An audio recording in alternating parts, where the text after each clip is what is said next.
just want to welcome everyone tonight to this evening's Exo Metaverse call.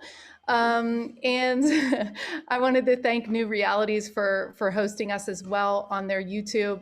And I wanted to thank also Kenny, who's here from CE5. CE5, sorry, Kenny, let me get you pinned real quick. CE5 Report and beyond. And we've been working with Kenny for many months. We've been working on a mapping project that will take all of the work that we're doing in all our various organizations and get it on a really powerful map. Again, Exo Metaverse's mission as a nonprofit is to provide software, high-tech software for this movement, to give some software into the network so that we can be stronger together. And we're so excited about your work, Kenny. Thank you for being part of our consortium. And we look forward to having you host tonight's interview with Dan about the report that's come out and other topics. So I just want to welcome everyone.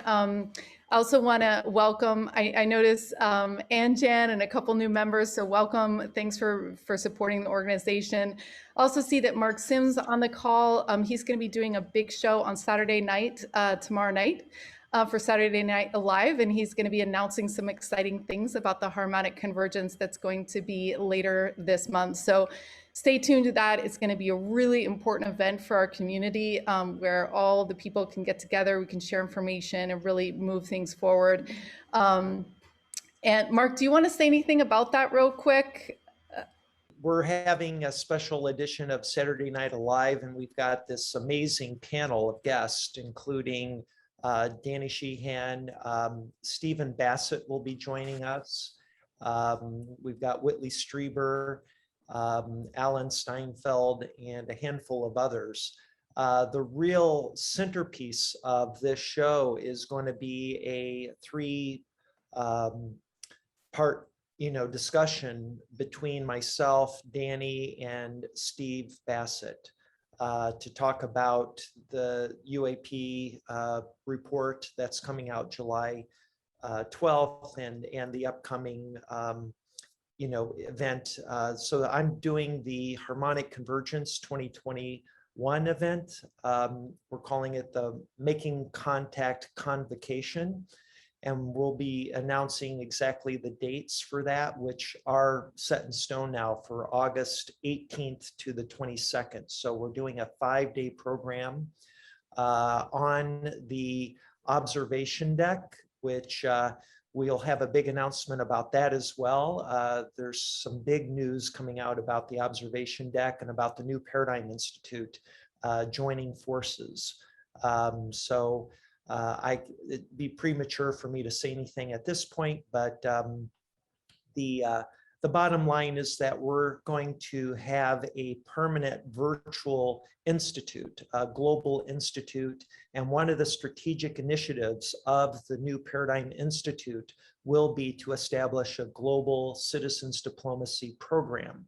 And this 5-day event, this convocation, will feature speakers and panelists and other thinkers that will have a discussion about how do we go about as a citizenry making a serious effort at establishing diplomatic relations with extraterrestrials. So we'll be having this discussion in public on an open forum on this virtual platform. And it's going to be exciting. We're going to have some very cool people. Thank you so much, Mark, for all that you're doing. Just amazing. And we look forward to your event tomorrow night and also your institution. It's going to be amazing. Okay, so I just wanted to remind anybody who's joining from Zoom or joining from YouTube that you can join us on Zoom by going to this bit.ly/exo hangout. And you can come on in. We're going to have breakout sessions for everyone to talk in. So if you want to come on in and you're watching live from YouTube, there's the link. So Dan has, as he explained, he was one of the expert military witnesses and in the National Press Club, and he's done a lot of research. He has a big website that has a lot of information as well. So welcome everyone tonight. And go ahead, Kenny, and kick it off with your questions. Thank you, Zinka. So, yeah, Dan, this is really a follow-up interview for us. We got into a lot of this in our last discussion in terms of disclosure then and now. And I want to get a little bit into a little bit more detail in terms of your knowledge and your experience, but mainly like in addition to the UAP report that I want to go over, this lovely piece of parchment. I'd love to discuss citizen disclosure versus government disclosure, the ET and human relationship, and then if we have time, your take on free energy and what you've experienced there. And so just continuing on with what we were already talking about in terms of the recent documentary on the Cosmic Hoax. And we had talked about Mark McCandlish and the current technology that he had testified to witnessing, actually drawn up, actually. But do you want to, do you want to expand on that? Because the documentary, I enjoyed it and I liked it, but they did fall short of mentioning, Mark McCandlish and his recent death. Yeah, I made friends with Mark before we went to the National Press Club. We're sitting at the bar and he knew I had a good technical background, went over all the operations of the alien reproduction vehicle. These were the antiques that were built back in the 1950s. We have it was just kind of interesting that it was just less than a week after Mike Tuber reverses his testimony publicly. He says, oh yeah, the Tic Tac, it was made by Lockheed. It was part of the US Air Force's secret space program. That testimony, along with Mark McCandlish's, would have completely destroyed. There was like 3 elements that the movie brought out. One was, we do not know what these UFOs are. Well, we do know what these UFOs are, such as he's passed away, Clifford Stone. They had already categorized 57 different species by 1989. So they know what they are. And number 2, the US military does not have any aircraft that can perform in a way these UFOs maneuver. And as you can see, Mark's rendering here of the exhibit at Norton Air Force Base back in 1988, these could go faster than the speed of light. And we had achieved anti-gravity by October of 1954, 20 years after Nazi Germany had achieved anti-gravity in 1934. And this is how they were able to have technological and therefore military superiority, which led to Operation High Jump and the defeat of Admiral Byrd. And number 3, that they're a threat to national security. Well, obviously, we're all here, and it's been centuries that we haven't had flying saucers come in and blowing up cities and stuff.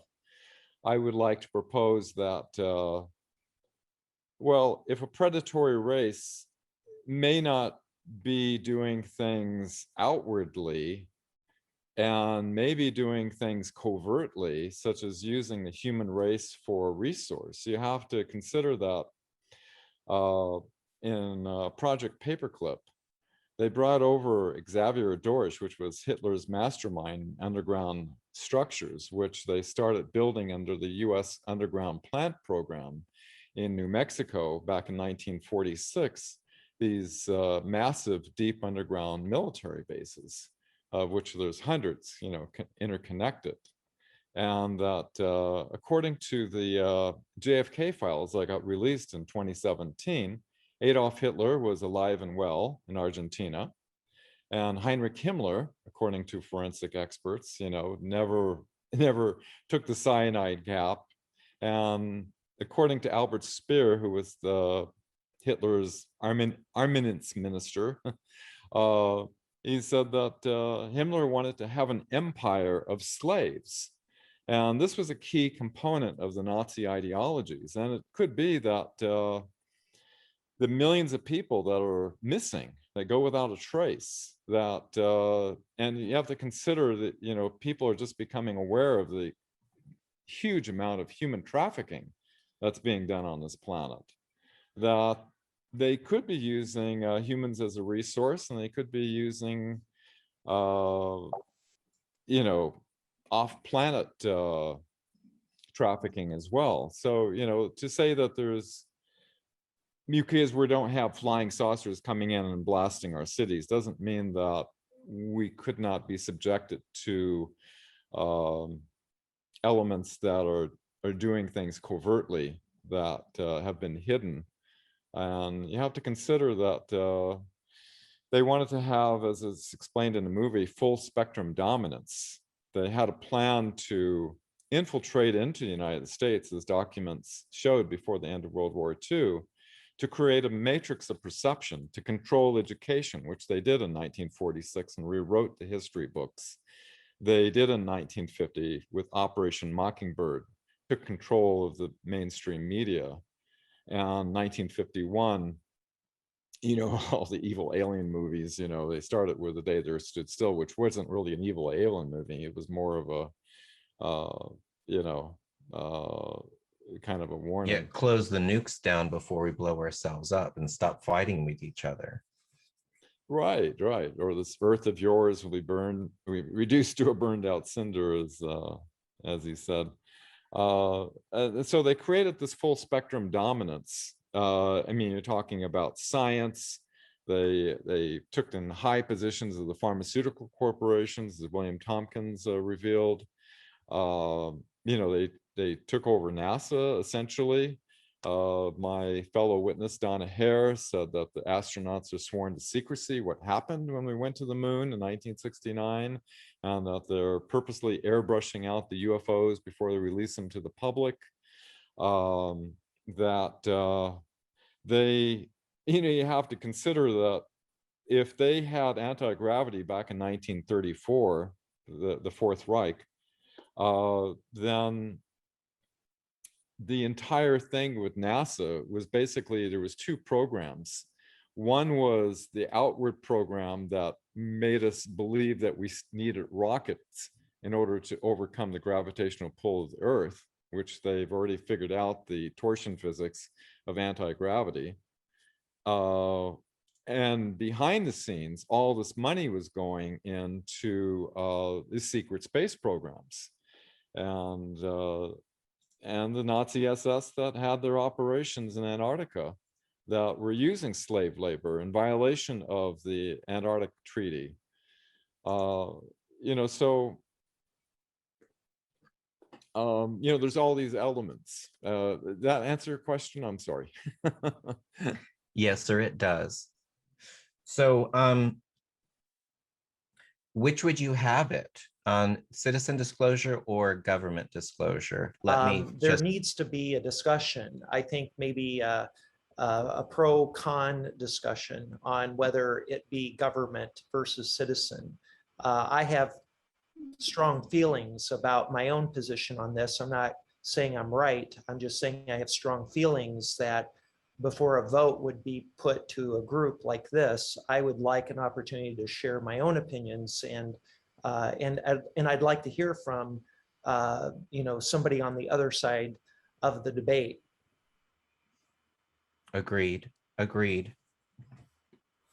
Okay. And Dan, what are your thoughts, your feedback?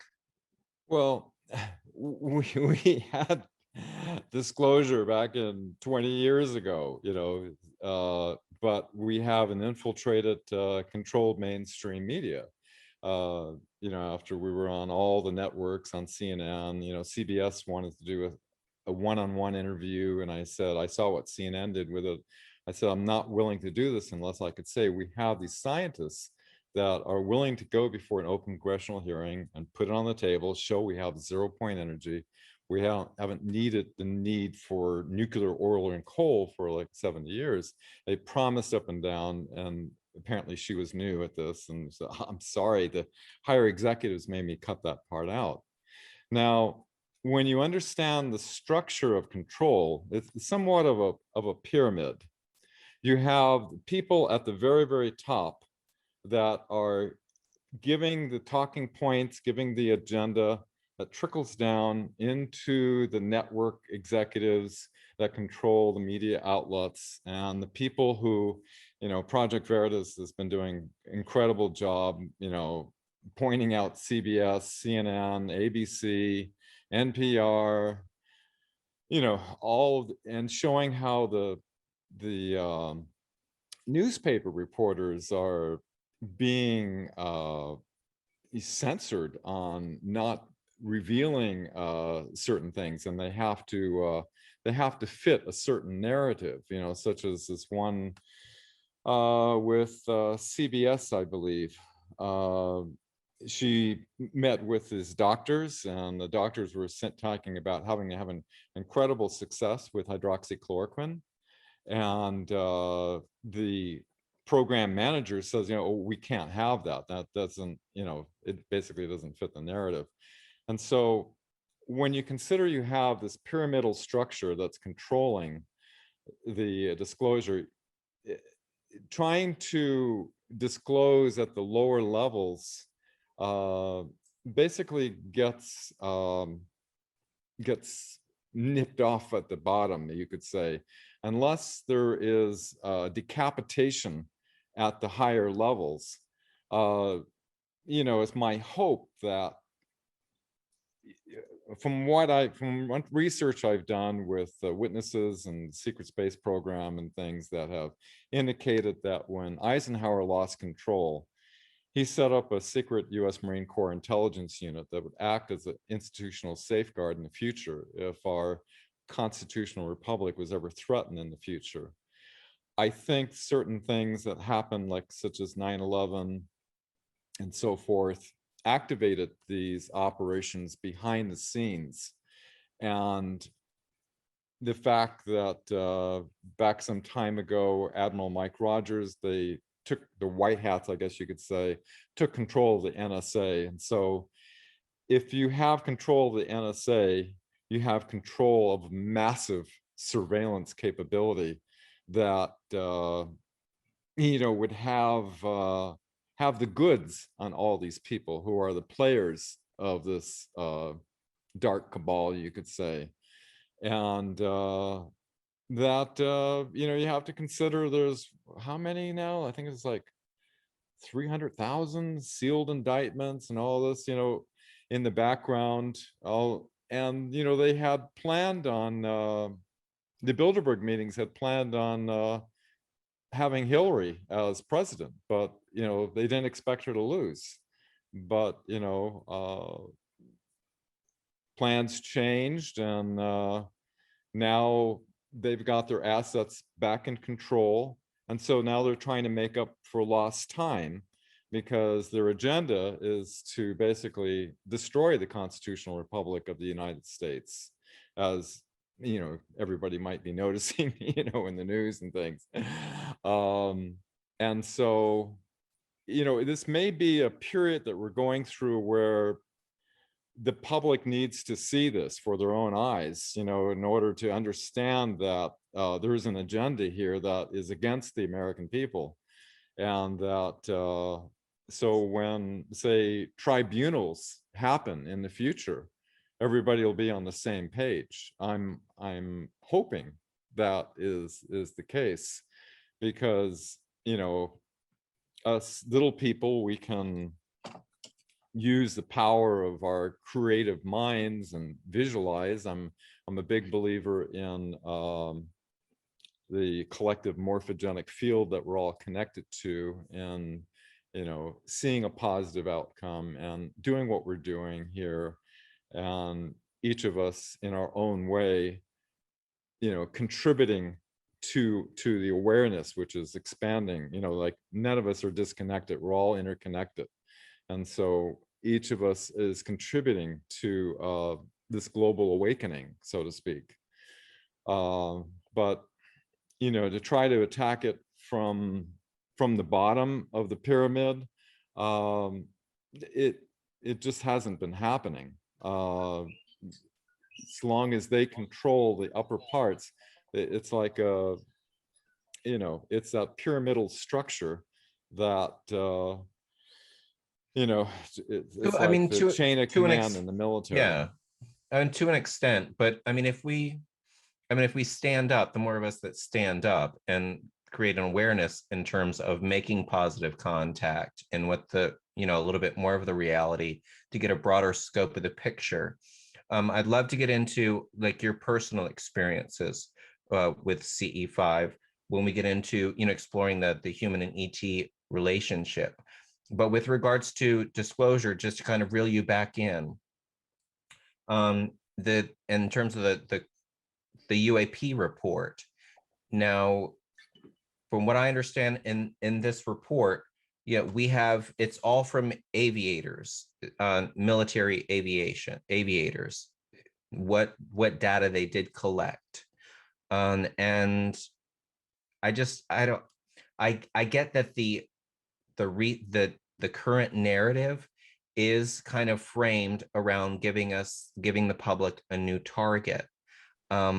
So what are your thoughts in terms of, can you give us a comparison on what was disclosed in 2001 from yourself, as well as your co-testifiers and witnesses, versus what came out of this report? Like, what do you? Yeah, I actually made a meme for that. It's a good question. I'm just going to bring it up so I have it as a reference here.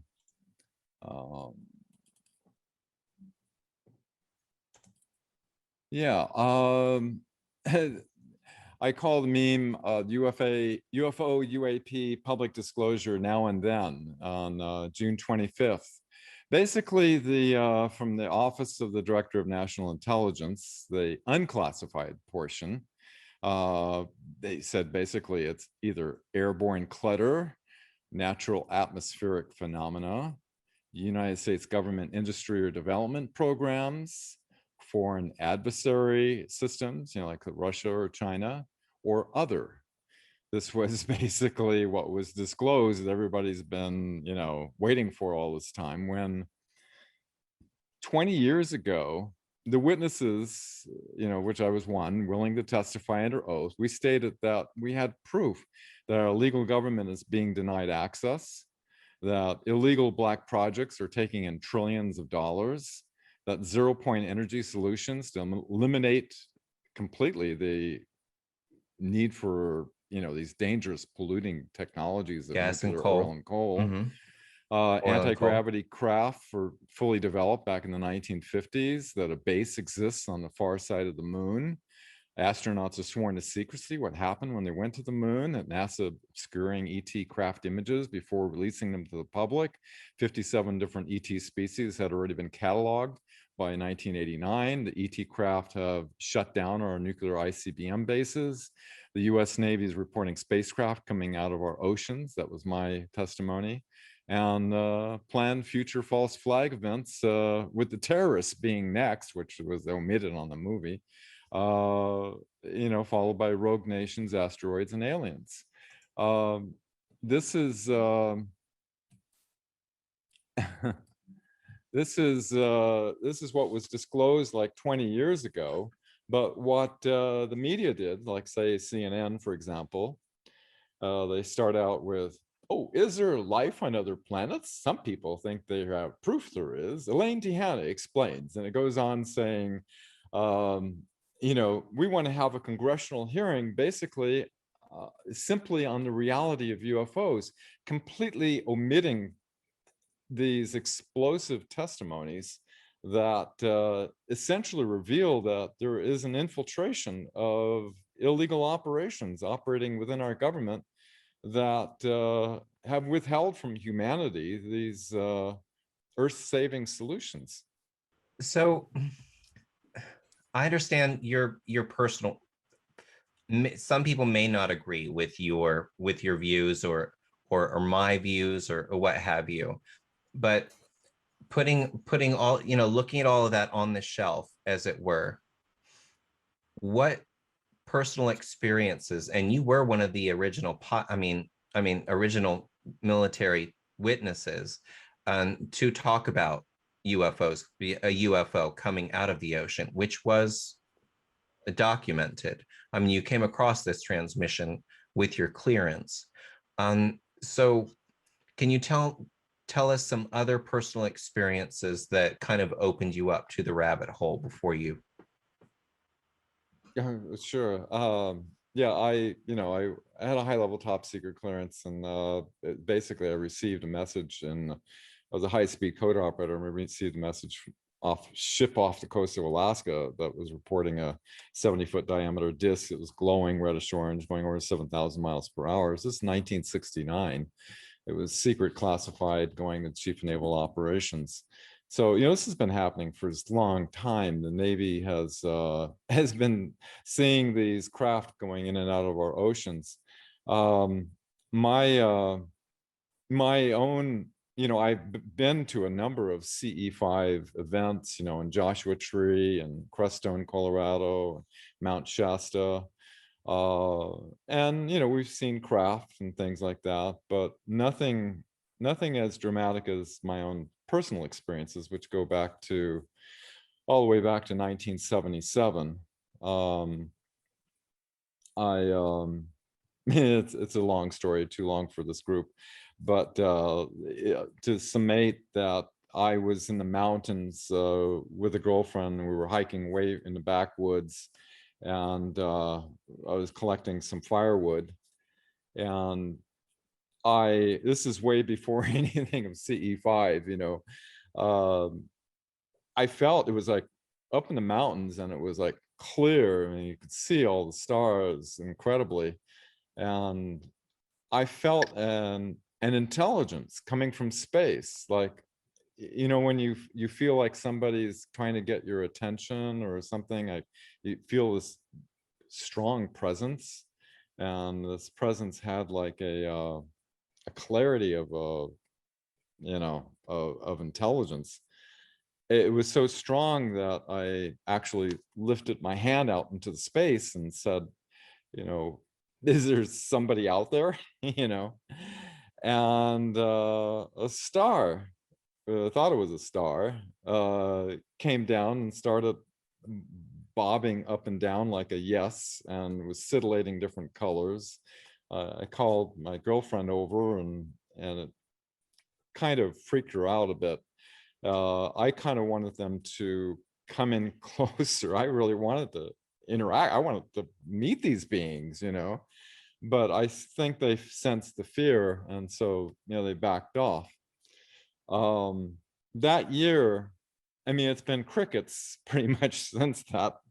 That year was like, ever since I met this elderly lady at this, the first time I ever went to a UFO thing, and it's kind of a long, crazy story. Anyway, it was a hitman with a mafia that had contact with this beings, and she was, anyway, I won't go into all that, but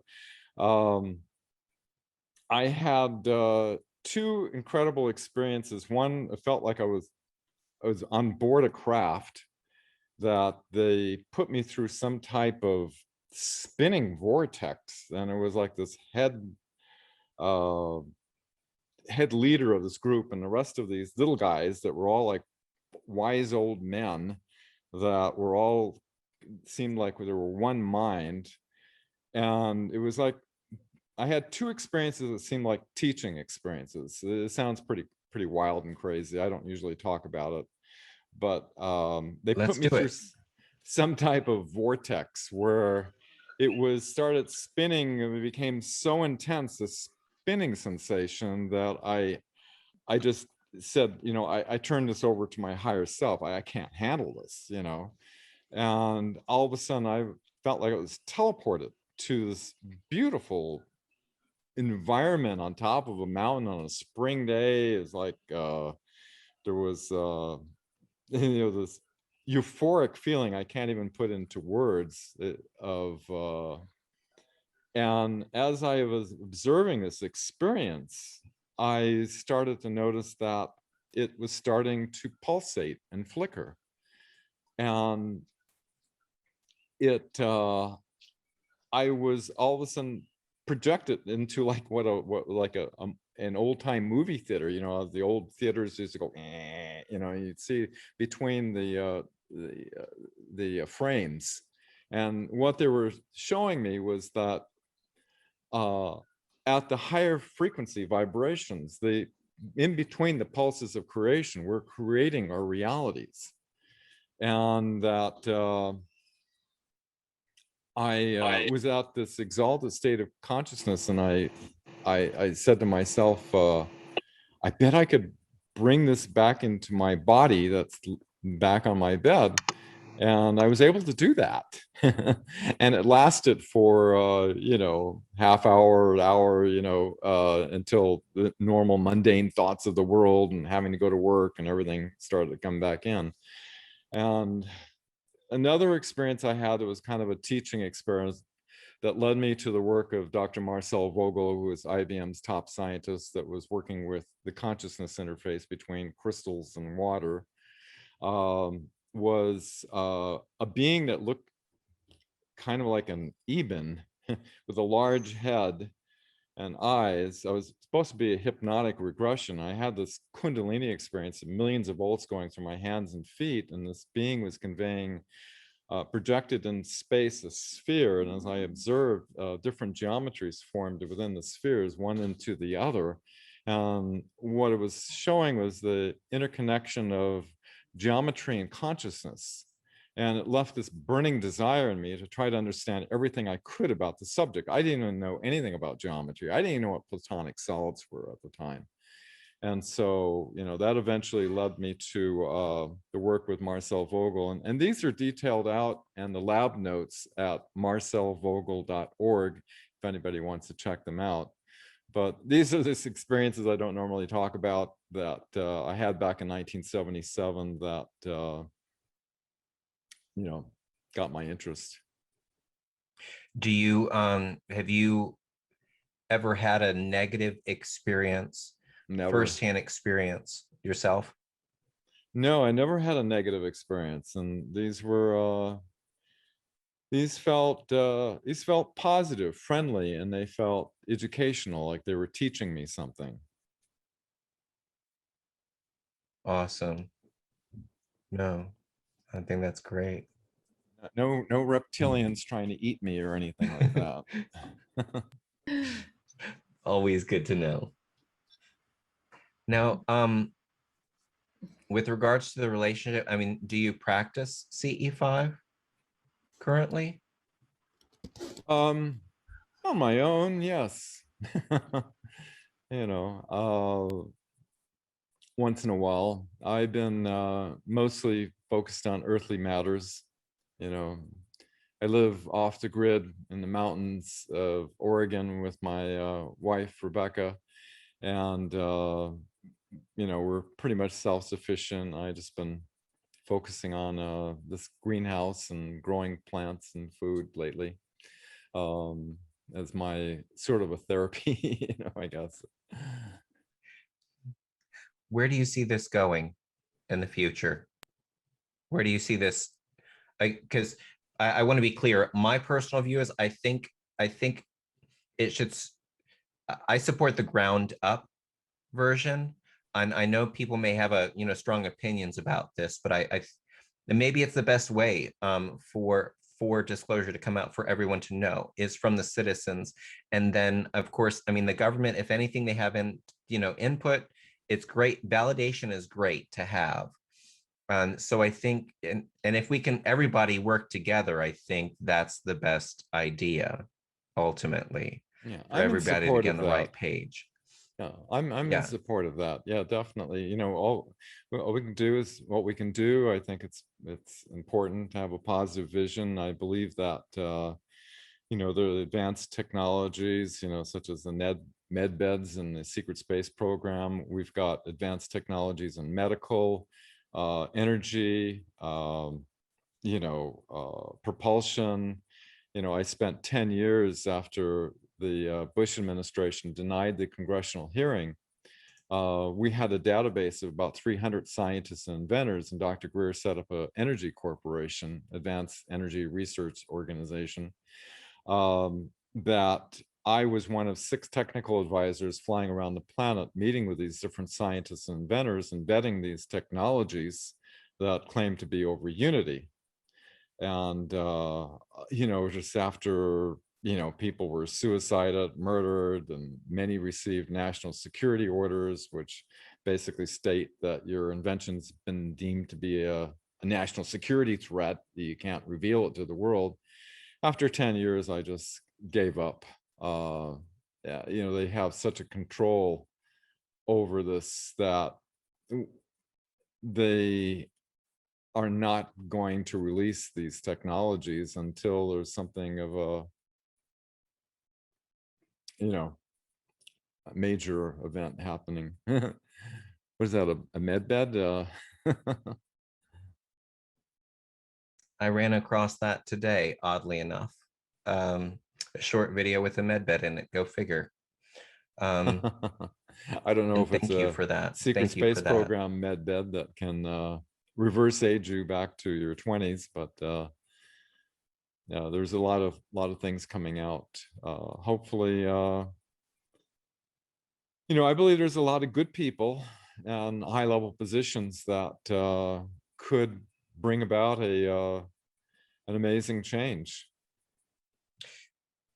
Brings me to my final topic, free energy.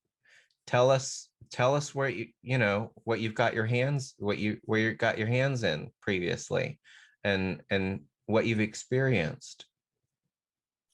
There was so many, you can imagine. 10 years I worked a lot with the Bedini brothers, who both mysteriously died on the same day. You've got this Dutch inventor that we set up. Dr. Greer rented for Rebecca and myself an apartment down the street from Thomas Jefferson's place. We set up a temporary lab, and I was meeting with these different scientists, you know, because of my technical background. And he proved to me, he had this one Dutch scientist, he had wrote multiple volumes of advanced calculus on dynamics of electron flow, and he had a little box producing about 140 watts of power. He was found slumped over dead in the airport parking lot. He was going to Europe to patent it. I went down with Professor Loiter down to the Dominican Republic, where this Mohawk Indian inventor had produced a device with less than 1 watt going into it and over 500 watts powering, you know, a 300 watt light bulb, 100 watt light bulb, boom blaster, playing Caribbean music, oscillating fan, all these things for at least an hour and a half. As I was going to fly back down and blueprint this thing, basically make a schematic of it and send it out 5 different postal methods in case we get whacked on the way back, you know, somebody be able to reproduce it.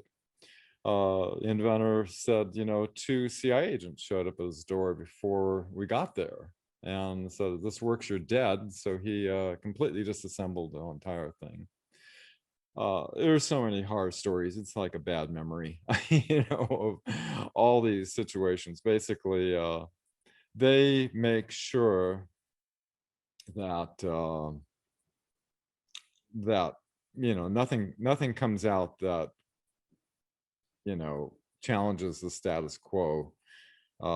This other brilliant inventor, he had this little device producing about 160 watts of power, really inexpensive. He made like 60,000 of them. And this cars were blown up. He was thrown in jail, got a national security order. I'm still in contact with him, and he's got another energy device that they haven't given him a national security order on. But it's just you're just barking up a tree that will take you out on a limb that's going to break.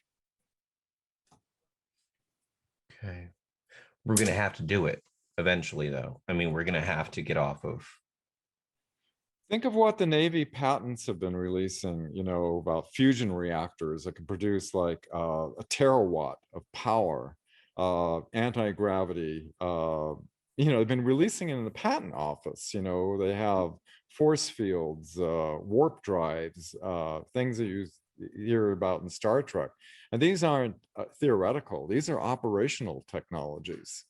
And so they're kind of like seeding it out there into the awareness, through the patent office. Do you want to go over the cosmic hoax at all here? There's two main things that Dr. Greer mentioned, and that is, I thought was rather pertinent, that there are no hostile or predatory extraterrestrial species. And one of the witnesses he interviewed in that movie was U.S. Air Force Office of Special Investigations counterintelligence agent Richard Doty. And I had an interview with him about a month ago, and I asked him directly. I said, you're in Dr. Greer's production and you've been interviewed. But from what I understand, you've had encounters with hostile predatory extraterrestrials. I said, what do you think of that? And he says, well, I don't agree with Dr. Greer's perspective. And I've been researching, going back to 1969 from my testimony, but ever since the National Press Club, and I saw, being an ex-ABC newsman, I saw what happened. It led me into deep research, and I've been researching many witness testimonies, people who have high credentials, William Tompkins, Phil Snyder. There's a lot of people that come forward and have identified that, my personal belief is the vast majority of them are either benign or beneficial or benevolent. But there are some that are not that friendly. So, to say that there's no hostile or predatory extraterrestrials is not exactly accurate in my view. The other thing was that, ever since the Grenada Treaty in 1954, after Eisenhower met previously with Nordic extraterrestrials that wanted us to relinquish our nuclear weapons, and they warned us about the other race, that you can't trust them. It's just kind of interesting in researching the documents, like MJ-12 documents back in 1952, where the Vatican was working with MJ-12 in containment. The Vatican didn't want this information out. They wanted to have containment. And so that was 1952. So when 1954 came around, at that first contact meeting with Eisenhower, they had scientists, clergymen, metaphysicians. They had different people from different walks of life to see what the reaction would be to the contact with these beings. And Cardinal Francis McIntyre, who, everybody was sworn to secrecy, he immediately flew to the Vatican and spilled the beans to the Pope. And, I've been researching the connection with secret societies, such as the Freemasons, Knights of Malta, Skull and Bones, and like that, with, there's so many people in high positions of intelligence, presidents, and have been connected with this. And Eisenhower was a Knight of Malta, which has kind of that kind of serves the Vatican. And so it was revealed that in in May of 1954, Eisenhower wanted to have public disclosure on radio and television. But it appears that there was a conflict that happened, and I think the Vatican intervened, and so we didn't have disclosure back in 1954. You know, and there's so much happened during the President Eisenhower's administration, where, you know, it wasn't brought in that in 1955 there was somewhat of a surrender agreement that was made with the Nazi SS and their alliance with this extraterrestrial race that, you know, Professor Herman Oberth said, you know, you had help from people from other worlds. You have to imagine, you know, a race that shares the ideologies of the Nazi SS, you know, being, you know, benevolent. I don't know, you know, they have this ideologies of eugenics and slave labor and, you know, master race, you know, severely racist. So you know, there were certain elements that were left out, and it was actually because of the loss of control during President Eisenhower's administration that actually led to the 2001 National Press Club event. Because every single president, CIA directors, and heads of intelligence, you know, going all the way back to Eisenhower, has been denied access. And it was because of the head of intelligence, Joint Chiefs of Staff, you know, Vice Admiral Thomas Wilson. He was denied access in his legal constitutional authority, and he told Dr. Greer, you know, you can get your people together that are willing to testify under oath and go, you have my permission to go before the mainstream media. This group is illegal, unquote. And so that's what basically launched the 2001 event that I was, you know, one of 20 witnesses that each one of us stated were willing to testify under oath. But these testimonies, you know, got completely sanitized by the mainstream media, and you know, and it continues to today, because the Nazi SS, you know, set up with the Bilderberg meetings and the 6 corporations that control all of the mainstream media that moves toward their agenda, which is, you know, toward a new world order. This was leaked to Richard Dolan. Oh, right. Yeah, the 8 different, yeah, I've seen that. What, yeah, so energy pulse propulsion system projects, ion propulsion systems, anti-gravity propulsion systems. I'll let everyone continue that on their own. But I just wanted to point this out, that this was leaked to Richard Dolan, and this is a list of the existing projects that DARPA has going on. And those are the same people that came out with the internet, by the way. But these are all of our existing projects that are going on. And I have to say, you know, by record and being a military, you know, a brat myself, a military brat, 20 years, it seems to be 20 years more or less. Whereas they're ahead of us, and then 20 years pass, and then they start releasing this stuff. Now, I don't know if that's going to happen in this case, but correct me if I'm wrong, Dan. Like, what are your thoughts? You think any of this technology is going to come out either in small form, if we haven't already seen it, or in large form? Because I think, you know, we're getting close to that ledge where we're pushing our planet to extinction if things continue like they are. I don't mean, I'm not being dramatic by saying that. I don't think anyone would contest that, but what are your thoughts?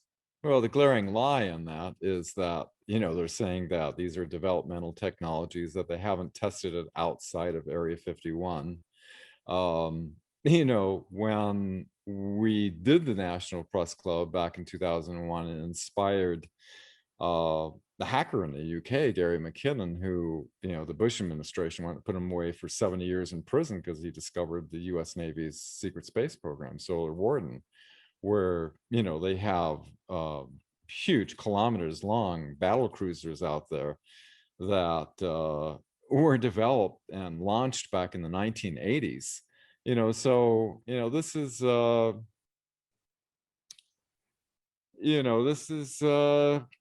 it just putting a red flag of disinformation for me. Those programs are probably real, but the fact that they haven't been deployed into operation outside of Area 51 testing kind of stares in the face as being a lie. Gary McKinnon was his name. Wasn't that the UK Yes. gentleman? Yes. Right. Yeah, Yeah, they went after him hardcore. The Solar Warden program, Mhm.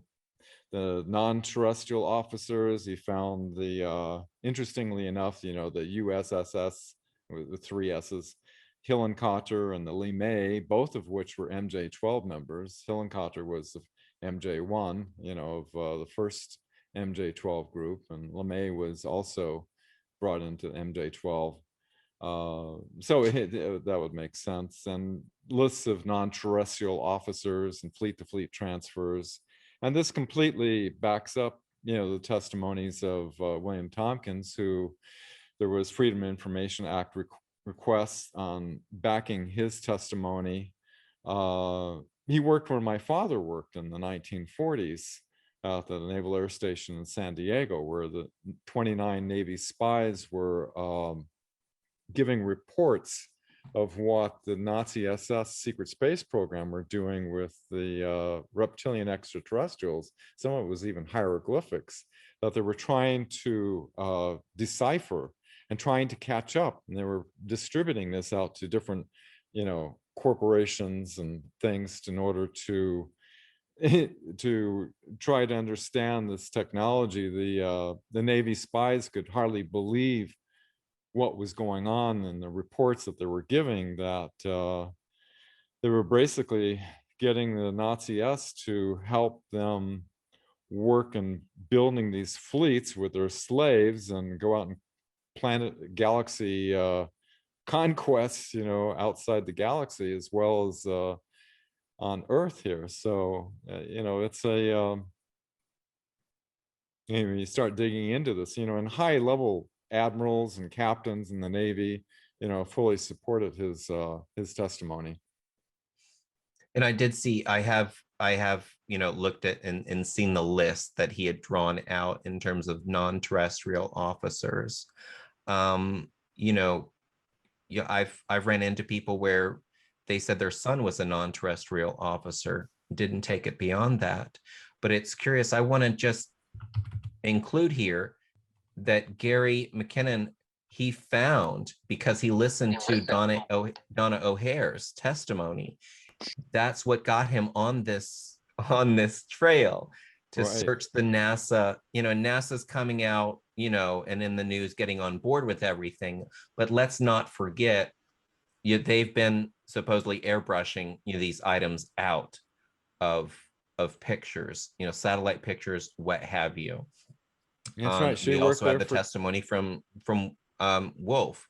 Don't remember, Carl Wolf, about structures on the moon. So you're not too far off the base with people being on either back half of the moon, dark side of the moon, what have you. But we have had people give that testimony. It kind of puts this to shame. So I'm not buying it. We have a lot of work to do. They have a lot of work to do. And it was a disappointment to me that they went only as far back as 2014. I mean, well, a lot of the public, this is kind of like, stuff they throw out there. And then people just don't have the time to deeply research all the documents that have been authenticated, all the witness testimonies. And, I went all the way back to the year 1900, and I know it goes further than that. But in the 20th and 21st century, there's a lot of revealing information that shows what the true story is that's been hidden. Thanks so much, you guys, for this interesting interview. So much research and things. This is our chance to open up the floor to the EXO Metaverse members to share contact stories. So if you haven't shared a contact story that you've had and you want to, this is your chance to do that, and you can raise your hand. Okay, great, John, welcome. Yeah. Okay, well, in 1974, driving a 1965 Volkswagen Bug down the street in Salt Lake City with my then wife, I pulled over because the craft was low flying, a lot of lights, and was zipping from one place to another in the sky. And so we pulled off the side of the road.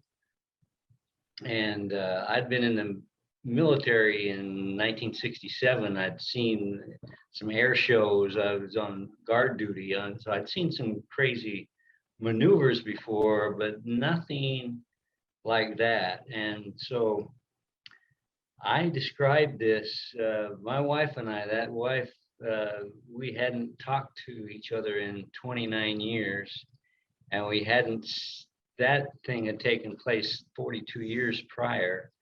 I asked my daughter, ask your mother if she's ever seen a UFO. And I described to her the craft, and I described to her the event.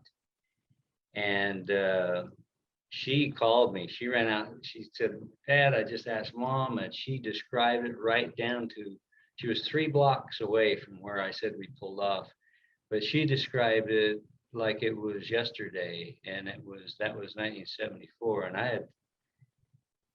I had in 1955, my father had brought the book of all these UFO sightings, and I was 8 years old, so we talked about it around the dinner table. So here it is, all these years later in '74, and I had another sighting in 2019 here in Lake Havasu, where looked like a star next to the moon, and I'm laying back outside in the desert, and I kept staring at that, and it started moving, and I look away because my eyes just making that move. I looked, and that came across the sky and did a boomerang movement. I mean, it was so high. I saw a F-106 pilot friend a couple of days later and described it to him, what happened. I came in and wrote it down. He said, I don't know anything of ours that can do anything like that. So it was definitely quite amazing. Those are the 2 experiences I've had. Nothing of Anything negative? No, nothing negative. It's all, yes. It had a good feeling about it. Very good feeling about it. I've looked forward to it my whole life. Thank you, John, so much for sharing. I'm going to bring John Ramirez on for a question here. And again, if you do have a contact story, go ahead and raise your hand, and we'll do that. Oh, I see Greg. Welcome, Greg, one of our programmers that's using his big brain to help the movement. We'll go to you next, Greg, and go ahead, John, with your question. Thank you, Zenka. Dan, I was intrigued at your background. I think you were a CT, I think that what they called it, a communications technician back in the day, or cryptologic technician. Is that true, Dan? Oh, you mean my military? Your Navy rate was CT? Oh, no, I was a radioman. A radioman, okay, I understand. I was, full disclosure, I was an electronic warfare technician, EW. And after I finished my naval service in '79, after college for 4 years, '84, I went into CIA, eventually became chief of ELINT, electronic intelligence there. And so I had 25 years of experience, and a lot of what you said resonated with me. For folks who think that Dan is making stuff up, no, he isn't. No, he is not. It is very truthful. It resonates with me in full truthfulness. I just want to ask you, Dan, what is your opinion of why? I find it suspicious that in early on in June of 2020, in June of 2020, the SISI, the Senate Select Committee on Intelligence, put out a comment in the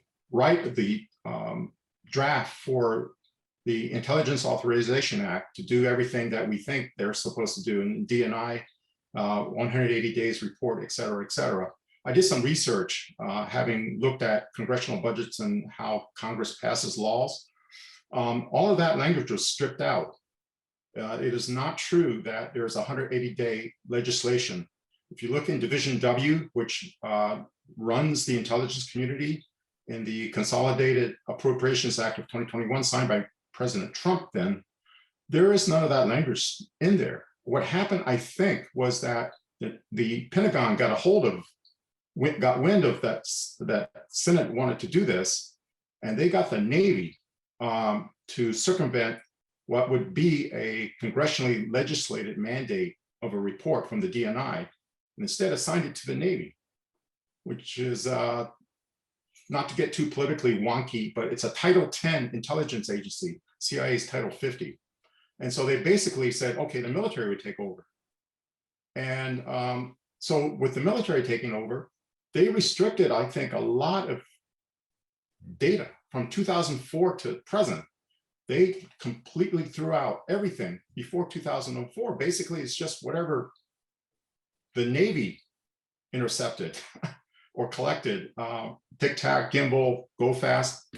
They didn't, I think they discounted all that. And Yes, like CI colleagues and myself, we were wondering, why didn't they ask us what we know? We know a lot of what went on, but they kind of, is this part of the truth embargo? Is this by design that the Pentagon still wants to control the narrative? That the military intelligence still wants to control the narrative? Because civilian intelligence is very different from that. What is your opinion on that? Why did they just narrowly restricted all that information? I mean, all I wanted was one report, Dan. Only one report. 1947, July 1947. All you got to do is just do one report, and I'll be happy. You can throw all the other ones away. Yes. Do the first one, and I'll be happy. That's the disclosure. Instead, they're going, off to like, oh, okay, triangular crack. I don't know why they did that. Any insight you have, I would appreciate. Well, thank you both. Thanks, Greg, for that. And I totally agree. When you consider, I look at this, besides being a witness, I also was an ex-ABC newsman. So my focus was, why is this being heavily done with a limited hangout, as the intelligence agencies called? What was it sanitized?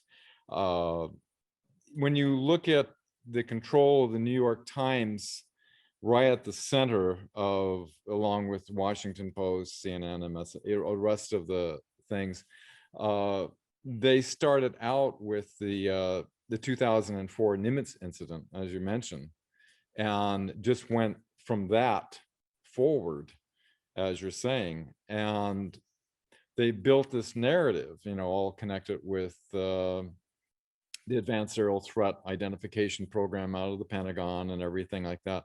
And with the alien threat narrative, this is just one aspect of the deep state agenda. This is just one card that they can play with these false flag operations that they, it's one possibility that they can do. When you consider that,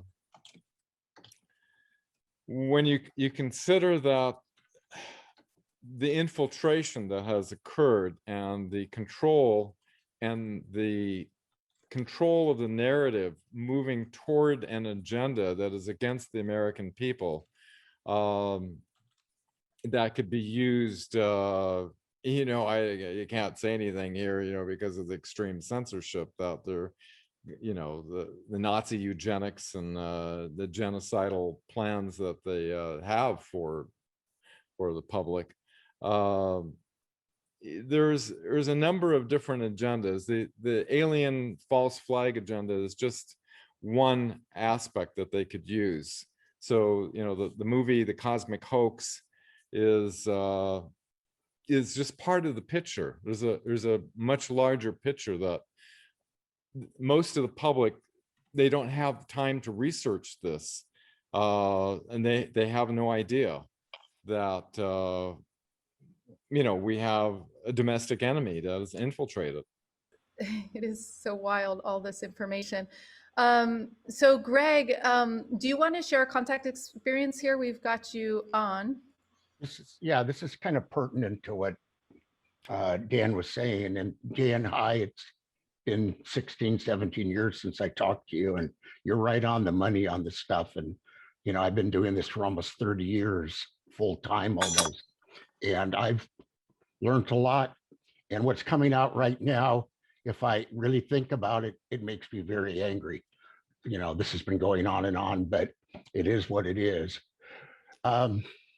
Anyhow, in regards to the Navy stuff, you know, I just really understood that in about 2015, finally everything came together.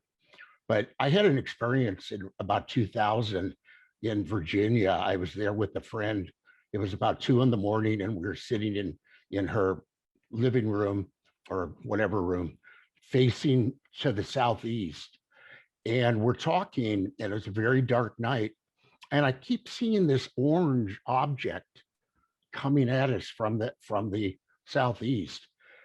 And finally I went, what the hell is this thing? And we walked outside, and it was this huge craft that was glowing orange.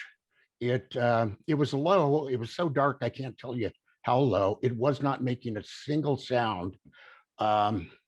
It probably was at least as long as a 747, probably longer, and maybe half of the wings on it, but absolutely silent, floating over our head. And once it got over our head, all of a sudden there was a real loud metal clang, steel on steel. And it sounded like a submarine was diving. I've heard them opening up all the valves and whatever. Well, then it went to work right over our head. And I've never seen anything like it before. My friend Denise really wasn't into all this stuff. You know, we both freaked out, ran through the house in seconds. I looked to the other side, there's nothing there, of course. So I went to a map and I started looking, and it was a straight line to Norfolk, the Naval Air Station Naval Base. I never thought it was an ET craft. I didn't know what it was until it all made sense with all the stuff coming out about the secret space program. So anyhow, yeah, you know, there's been a whole lot of things over the last 30 years that I've personally seen, because I don't really believe a lot of things unless I have a personal experience. You know, that's just me kind of, and all the things that I know have been pieces fitting together over 30 years, and you know, things I've seen or been shown or whatever. But yeah, it's great to hear from you. I'm glad Kenny got you on here, and so that's it. It concretes it in when you have a personal experience. After I worked for like 13 years, Naval Electronic Engineering Center, I went up to see this Hopi Indian friend of my brother's, 107-year-old, and I pulled over the side of the road after driving for hours, and he yanked me out onto the road and he said, look. And it was about 50 feet in diameter, about 100 feet over our head. He must have seen it when we were way up on top of this mountain overlooking the Arizona desert. And it was glowing white with a greenish hue to it, and went right over our head and then shot straight out and did a right angle turn. And that definitely makes a mark. A permanent mark. Yeah, Yeah. yeah. One thing I noticed was kind of interesting. I mean, I wasn't high on anything or anything, but when I looked up at that, after it went over, the sky turned into geometric patterns. And I learned later, reading some science article, that the brain, the human brain, when it's exposed to an intense magnetic field, will see geometric patterns. So that was kind of interesting. I've experienced that too, and I thought it was something like that. Yeah, yeah. I've been very fortunate to have had so many physical experiences and not physical. Yeah, that's great. It's very complex. There's a lot of things. Yeah, I think more and more we're going to be able to create those experiences for people using citizen science, whether it's helping people generate those electromagnetic fields or just like you said, Greg, it's like us putting all these puzzle pieces together and also solving, stepping forward and solving this disclosure issue and ourselves, right? Through Mark's initiative, through Kenny's initiative, through Dan's initiative, like we get to choose how we do this going forward because we have bodies and we're alive. So it's really exciting to have people come together and make choices on how we want to do this. Let me invite Mark. Okay, so I have a question for Dan, Kenny, and also for Mark Sims. If there is this anti-gravity technology, then why are we using rockets to overcome the pull of gravity to get our ships into space? Why aren't we just using the anti-gravity technology? What's stopping us from doing that? Yeah, it's kind of the elephant in the room, isn't it? Especially Elon Musk, and all these SpaceX and Virgin and all these people using rockets, yeah, we have to think about what Donna Hare, who testified, she said she worked at NASA for 20 years. She says, I don't know how they do it. There are some people that know, and the secret programs that are going on, and other people that don't have a clue. So you have these two different elements going on within NASA. And if we had anti-gravity back in 1954, then it's just nothing but a very expensive, elaborate props in order to keep the public thinking that we need jet propulsion in order to overcome gravity. And it's a crime, it's a shame. And I'm looking forward to the Nuremberg Tribunals 2.0 to bring all these people who have been keeping humanity technologically hijacked on this planet. It's a good way of putting it. Mark, what's your take?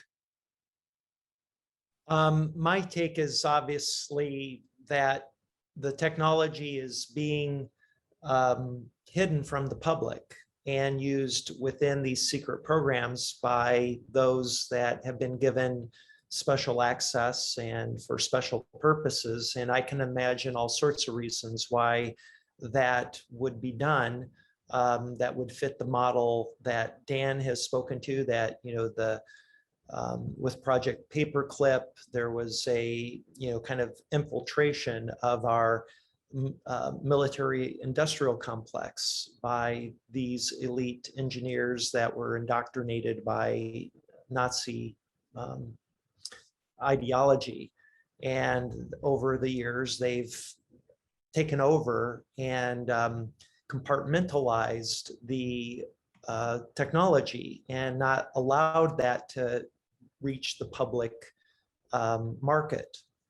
And so that makes sense to me, for whatever reason, whether it's that or there may be other reasons. Maybe the military has made a decision that it's just too risky for this technology to be put in the public domain and commercialized because it could be weaponized easily by our adversaries. And so we just don't, it's too big of a risk. So we'll just stick with the fossil fuels and traditional energy generation technologies, solar and wind provide clean energy alternatives. They are taking root and growing quickly. And so, I can imagine both of these scenarios being very legitimate. So that's my take on it. Thank you. Desert Rose, Zinke, you said she's up next, or they are, excuse me. Yes, that's right. And she may be the last one for tonight. And then Dan and Kenny will give you a bit of time to close everything up. Thanks, Mark, and both of the Marks for the questions and the responses. Appreciate it. Thank you. Not nearly quite so dramatic, but I'm 77 and at the age of 10, so this would have been in the 1950s, I watched 3 saucers like this, heading straight towards Cincinnati, Ohio, and I was about 25 miles out in the boonies. So that started my interest. And Mark, I wanted to say that during the 2020 here in Tucson, we had sightings. There were 3 or 4 of us actually sitting and watching and had some sightings, some very erratically moving bright objects in the sky. So I'm very much looking forward to the 2021 gathering, however we gather. And that's all I wanted to say, but I just wanted to say this has been a long time interest, and thank you very much. Awesome. Thank you. Thanks Thank you. so much. Yeah, so Kenny and Dan, we give you guys the last word. Maybe you guys can give us some encouraging insights and how you see that we as a consortium, a motley crew of different organizations, can come together in our lifetime and create the results that we want and we know are possible for the world, whether it's with the technology, whether it's with disclosure, whether it's downloading, new ideas and technology in our minds. What are your thoughts and suggestions for the road ahead? Kenny, you want to go first, or? Sure. I learned from, and God bless him, I learned from Costa, energy follows thought.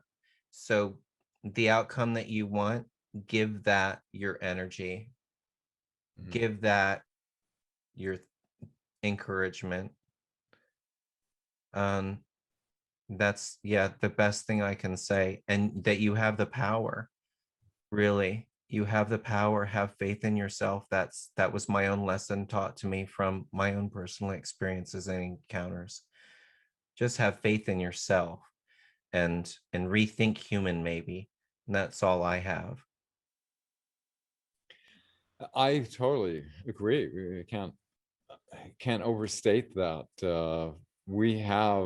We have incredible powers within us to, look what we're doing. We've got this group together here and we're all talking about this, and you might have noticed that people who you'd least expect be talking about this are talking about this kind of stuff.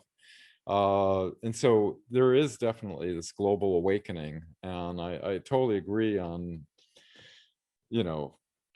seeing it, seeing this world transform. The first, in order to transform, the only way they can move forward with their agendas is through secrecy.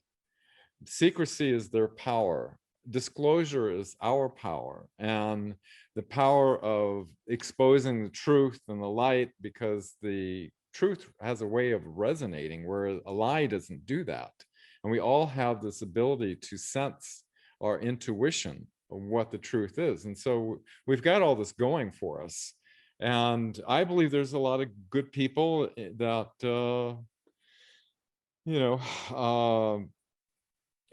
I agree with you, Kenny. We just gotta,